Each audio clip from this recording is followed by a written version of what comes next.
Welcome to another episode, everyone. A white blood member from Bonnie Hunter Bloods hit the jailhouse and received an epic beatdown from a black. A black member told him that he had to sleep on the floor, that he could not sleep on the bunk, even though he was riding with the blacks because he's from a black gang. He's a white blood. He became one of their leaders, in fact.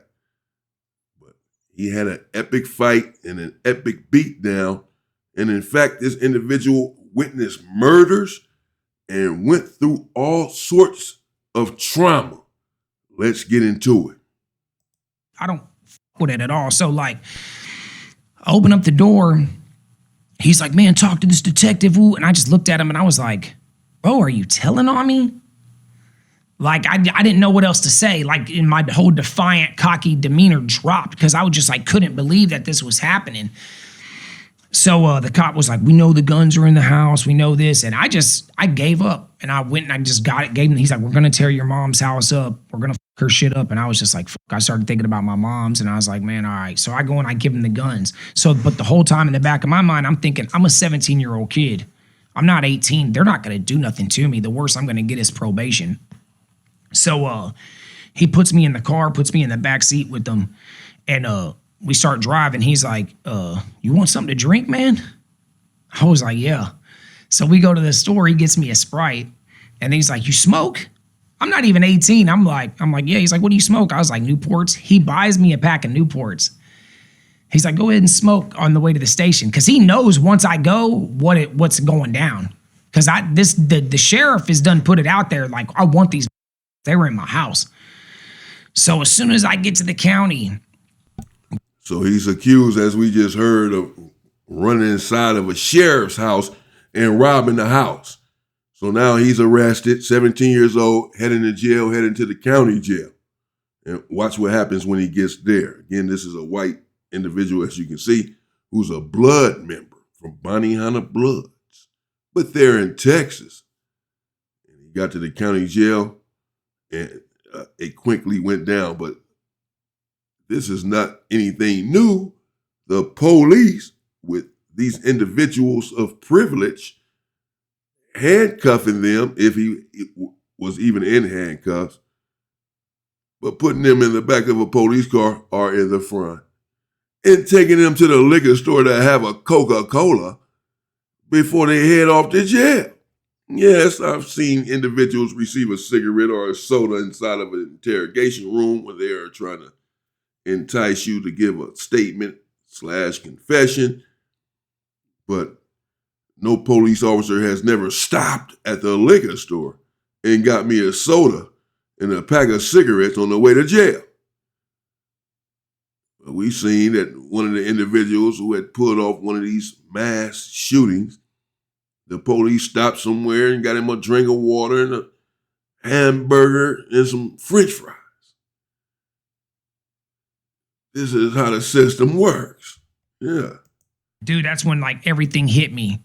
So they give me a $35,000 bond. I don't even know what that means. And I'm sitting in the county for 3 days. They're pulling me out, talking to me. They're trying to, I don't know if they do this in other states, but in Texas, if you catch it certain charges, they try to, any open cases, they'll try to put them on you. So they try to put damn near 30 burglaries on me, bro. And I'm like, what the I'm not admitting to that shit. No lawyer, no nothing. I'm a 17-year-old kid, don't know anything. And I'm like, bro, I didn't do that. I don't what I don't even know what you're talking about. So when they pull us out to get us dressed, they put me in a tank. So in Bell County, the county jail used to be a federal hold'em facility. And so they had fed inmates and state inmates in there at the same time. It's not like that anymore. But because it had to be because I burglarized that sheriff's house, they put me in a tank with nothing but black dudes. And any white dude or Mexican that went in there, they were taking all their shit. All their shit. So And that blacks don't know that you're like cool with them. No. You don't even see a difference. No. So I'm different. yeah. Well, God, you sound so pathetic when you're Yeah. like, trust me, I know the history, but I'm different. Yeah. You can't say that. You can't tell them shit. You can't tell him shit. So I'm like soaked in sweat, bro. And they're saying that because early on in the interview, I only caught a part of it up to him talking about the jailhouse, but apparently he also witnessed all sorts of stuff, murders and everything else. It talks about him being a shot caller for this hood, Bounty Hunter Bloods there in Texas. We'll get into all of that right now. We're going to cover him heading to that county jail right now and going through it. But early on in the interview, they were talking about the gang that he was from and the area that he is from. You can go to different neighborhoods and see blacks and whites hanging out together from the same hood. This is normal. This is, like half and half. You'll see, 20 blacks and 20 whites or whatever. I mean, it's the same. They're like even Steven. So that's what he means when he says, he wants to hit the holding tank and tell him, man, I'm different. I'm not like the other white guys. Don't hate me. I hang out with you guys. We're all from the same gang. I'm from a black gang. He said that nobody's going to want to hear that. Probably so. Bro, I go into the county. I mean, we go there. I see they have TV. And I'm like, damn, they got TV in here? All right, it's going to be all right. Man, I go in the tank and it's just all these bunk beds. It's late at night too, bro. I remember Jerry Springer was on TV. It's like 10-something at night. So I look and there's no beds open. And then I see one that's open, but they would give us like these like Tupperware boxes, storage boxes you can get from like Target or whatever. I see one on top of an empty bunk. So I walk over there, throw my sheets and shit on top of there. And I remember I heard this black dude, they called him old school. He was like, look out, Bird, that white boy's, like I got, for some reason, like in heightened situations, I can hear really good. So he's like, that white boy's putting his stuff on that bunk. So this big, tall black dude, he's probably your height, maybe a little taller, but real thick, not muscular, but just thick. And he comes walking over to me. He comes walking like this, and the day room's in front of me. He's like, hey, look out, white boy. And I turn and I look at him. And so, hold on. So my mom, she came and saw me in the county. She said, all right, I can do two things. She's like, I can withdraw from my 401k. She's like, I can either bond you out and you can go to get a job and do everything, or I can hire you a lawyer. What you want me to do? And I was like, hire me a lawyer. So the lawyer came and saw me and he said, hey, do not get into no fights here. If you get into any fights, I can't give you probation. He's like, I'm going to get you probation. So I'm like, all right. So that's in the back of my head. So he goes, look out, white boy. And I was like, what's up? And he's like, you can't sleep here. And I was like, where am I supposed to sleep at? And at this time, I'm 132 pounds. I'm a noodle. So he's like, I don't give a fuck, bitch. Sleep on the fucking floor. Go sleep next to the pisser. Ass white. He just starts going, ass white boy, I'll slap the goddamn shit out of you. And I'm looking at him. I'm like, all right.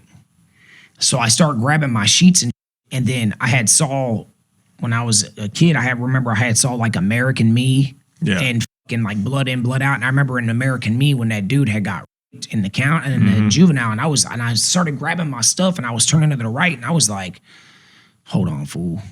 I had already heard that they were making white dudes only eat lettuce in there and all that shit, taking all their food, only letting them eat veggies and shit. Like, I'm like, man, this. I start throwing my shit back up on the bed. I'm like, man, probation. So I hear that same black dude, look out, Bird. That white boy's putting his stuff back up on the bunk. So like, I don't know, like in Oregon or whatever, but like in Texas prisons, there's like no stretchy shit in the sheets. You got to like put them at the end of the bed and like tie them and stuff like. So I'm looking at the sheet and I'm like, how the am I supposed to tie this shit? So he comes back over there. He's like, hey, look out, white boy. I was like, what's up, bro? He's like, man, I told your bitch ass to get on the floor, woo. And I looked at him. I was like, bro, you gonna have to f me up in this bitch every day because I'm sleeping in this bunk. And he is like, get your bitch ass back in this corner. So I started walking back to this corner. Well, in the corner, it gets dark. But like at an angle like this, there's a shadow of light. So when I start to step into the shadow and I see the light, I'm looking at his shadow behind me. And when I see like it looks like he's close to me, man, I just turn around and crack his ass. Wow. He steps back and he looks at me. He's like, oh, bitch. boom, boom. And he just beats the goddamn shit out of me, bro. Yeah. He me up, dude. I'm talking about beats the brakes off my bitch ass. Steps back, he's all like, you gonna sleep on the floor? And I'm like, you got me up. He just starts fucking me up again. Boom, boom, boom, boom. He's smacking me, like palming me and shit. Yeah. And there was a half-breed black dude in there named Rush. He had got a 45-year sentence. And he was half black, half white. And like that's one thing about jail, bro. Like, other races, if they see you're not gonna like get hogged, somebody will speak up. So me and this dude, he's beating me up, dude. I don't know how long. It seemed like 20 minutes. You're just on the ground? No, I'm up. Oh. I've never dropped.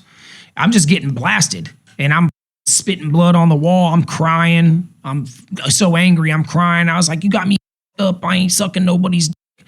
I'm not washing nobody's boxers. Like, I'm just like saying this stuff. I just know what I hear. And he's like, come on then. I'll come in like swinging, trying to hit him, but I can't hit him. Ain't nobody asked you to get on your knees, man, and swallow nothing. What are you talking about? And he said he ain't sucking nobody, you know what, or washing out anyone's drawers, anyone's dirty, stinky boxers. He said because he's only heard what goes on in there. He's heard these stories. Bear in mind, he's 17 years old. First time in there, clearly, apparently, in the county jail, wherever he's at. And this individual then tried to, get him to relinquish his manhood immediately, telling him he can't sleep on the bed, that he had to sleep on the floor. He says that he attacked him first, but he admits that he got whooped on pretty badly after that.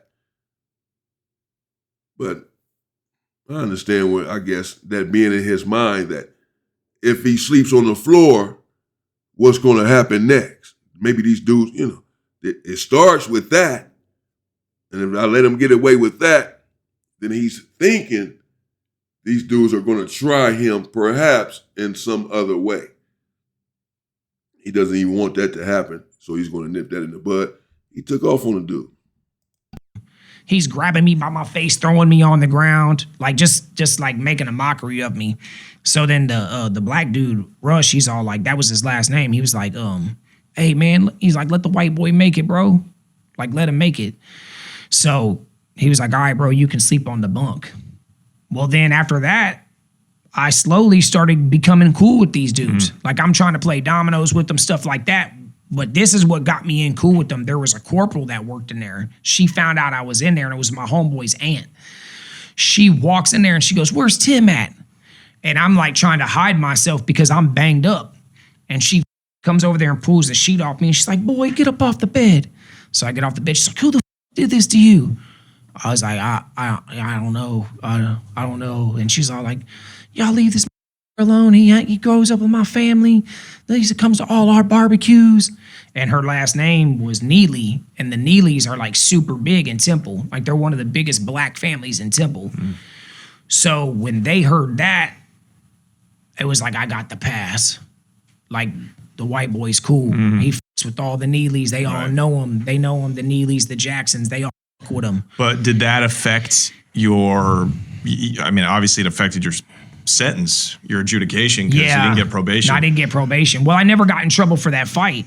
Right. But that lawyer, he fucked me over. Like, my mom's friend was like his secretary or some shit. And he didn't know that my mom was friends with her. And she was like, hey, what are we doing about Tim's case? And he's like, oh, I'm going to let him go to prison. You guys, nothing hits the spot quite like home cooking. And I'll be honest, when I'm busy, which is always, that's usually the first thing to go. And he came down here. So fast forward, I'm in the county I'm in the county 9 months. And actually, by the time I leave to go to TDC, I'd been in there 9 months. So I think I went to court like 7.5 months, 8 months, something like that. So he got me in front of a good judge, who's no longer a judge, but he believed in rehabilitation. But I remember when he first became my lawyer and he came down, they do like the lawyer switch thing in court, like new legal counsel or something like that. And I remember he told me that my DA, who was like a weekend weatherman in Waco, that's crazy, named Curtis Lon or Lon Curtis, some shit, a piece of shit. He Comes up to my lawyer and he's all like, oh, you think you come down here hot shot from Travis County? He's still going to prison. You know, shit like that. So he's like, they want you burglarized that sheriff's house. I was like, we didn't even take nothing. His window was open. We didn't even break, like we didn't up none of his shit. So I go in front of the judge on sentencing. Next thing you know, the DA leaves. And my lawyer looks at me and goes, that's not good. Because we had got called up next on the docket. And I was like, what do you think he's doing? He's like, he's about to try to switch us courtrooms. And he did. He got it approved. So we went into another courtroom, and I went under there I went in the court under what's called an open plea. So you basically, you don't have a plea bargain, but you leave it up to the judge, and whatever he gives you, you can't appeal it. So you basically, like, everybody kind of testifies, but it's really like kind of like, I guess, like a jury trial, but like by judge type. So the kid came and testified against me, but he was like, I know he wasn't trying to hurt me. I don't want him to go to jail. I had even wrote him a letter saying like, hey, bro, I'm sorry. You know, I did what I did, but I wasn't trying to hurt you. Because they were trying to give me aggravated burglary habitation for that shit.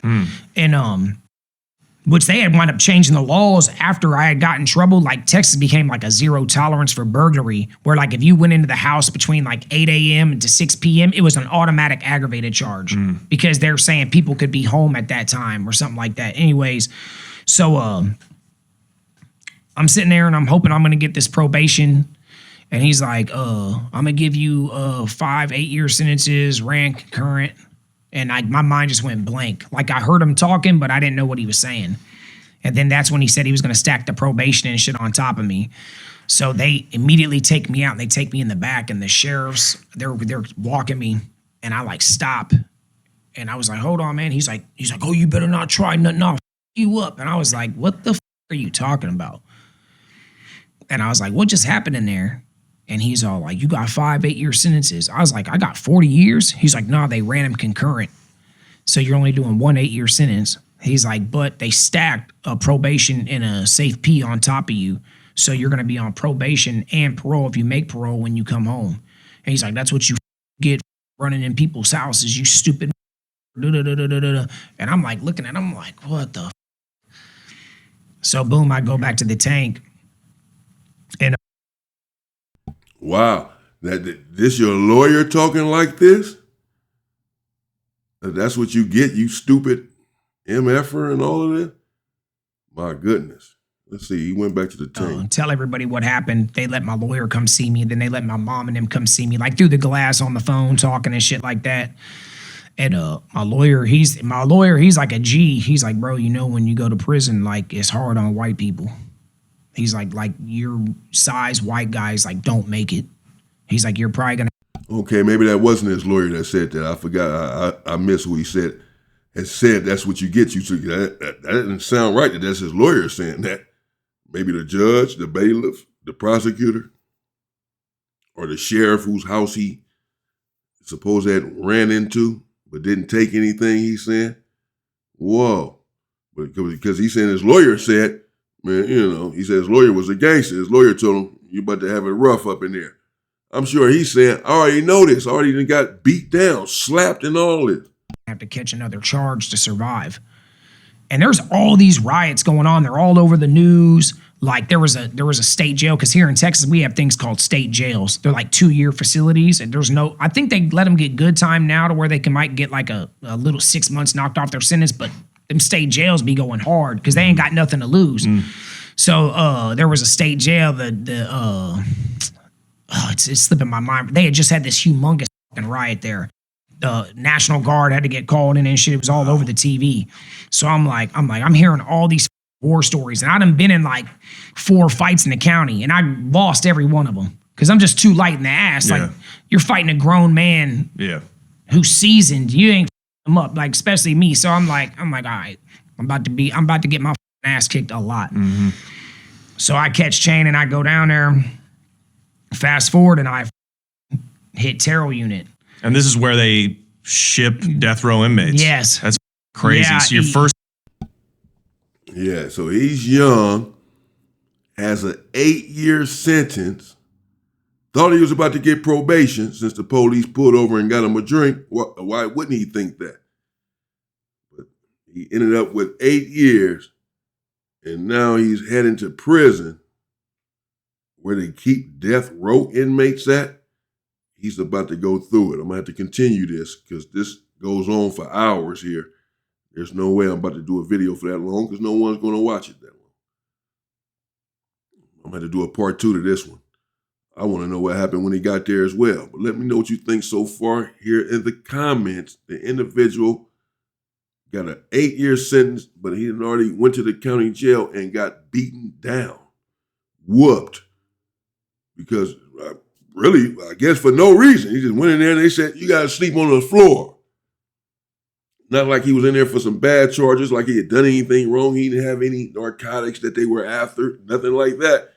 Just came in and, hey, you have to sleep on the floor. And that's how it is in these county jails and in prison, everywhere, worldwide. He's in Texas and still going through this sort of nonsense right here. So it certainly happens in California. It was indeed tough on white individuals going into the Los Angeles County Jail. Extremely tough on them for a period of time. And that's what happens. You're out here on the street, you're doing well, you're crime-free, you're trying to live your life. Well, in his case, he was already a gang member. Bounty Hunter Bloods. We'll have to get into that part of it as well. But for those who are not gang members, you go into the county jail because you get caught up for some reason. Life happens. You're not necessarily a criminal, but something happens where you end up in jail. And you'll have it very rough in there depending on who you are, particularly if you're not a member from somewhere, some sort of prison gang member or whatever. Not encouraging anyone to follow that sort of thing because you should not. Just illuminating that there will be problems there in the jail. And who knows what would have happened had he said, okay, I'll just sleep on the floor and not offered any defense of himself and his manhood. And oftentimes that is how it starts. That is how they groom you. They push, they test you, these individuals, predators and all, to see how far they can go. If you're going to let them get away with certain things. And if so, then they'll go a bit further and a bit further until you have your pants down to your ankles. So you have to be careful. You have to nip that sort of thing in the bud immediately when someone tries you. Talking about you got to sleep on the floor. No way. Because if you do, then next thing you know, he's going to be down there laying with you on the floor. Because he said, you didn't do nothing when I told you to sleep on the floor. You went for it. So how far can I go before you stand up for yourself? This is how it is. As he said, they began to respect him. He became cool with them. Once he stood up for himself and fought, and the other guy rushed, spoke up for him, and the woman came in saying, hey, y'all leave him alone. We know him. He's cool. And from that, they left him alone. But I don't know what happened when he got to prison. Say he ended up in terror. I'm going to check that out. I'll bring it to you. Because, I need y'all to watch the video and not, I don't want to make it too long, even though sometimes I make long videos. Okay, there you have it. Let me know what you think in the comments. I'll bring you part 2 if you want. Let me know what you think in the comments. White blood here, Bounty Hunter Bloods in Texas. Hit the county jail and got beat down. Palm, slap, bam, bam. Spitting out blood on the walls. He just went in there trying to mind his business, do his time. He wasn't even trying to get into a fight. His lawyer had already came and told him, don't get into anything. I'm trying to get you probation. But at least he didn't use that as an excuse not to fight back or not to defend himself when this dude is telling him he has to sleep on the floor. He didn't say, well, my lawyer told me I was about to get probation, specifically told me not to get into any fight, so I just let it go. No, he said he had to take care of business. regardless of what his lawyer just came down there and said. I respect that. Again, if you don't do that, then oftentimes you are setting yourself up for something bigger, for something worse. If you don't defend yourself when someone comes and tries to attack you or attack your character or your manhood, you must defend yourself, unfortunately, oftentimes physically, violently, in order to get your point across. A demonstration, a violent physical demonstration, is a prerequisite to respect in jail and prison. Stay safe and stay free, people. Shout out to this guy, the Connect, Johnny Mitchell, I believe is his name, in the white blood, bounty hunter blood. At least he fought. At least he went in there and fought. Stood his ground. He got beat up. He admitted it. He said, man, that dude beat the brakes off me. Beat the S out of my B ass. Oh, man. It sounded horrible. Stay safe and stay free, people.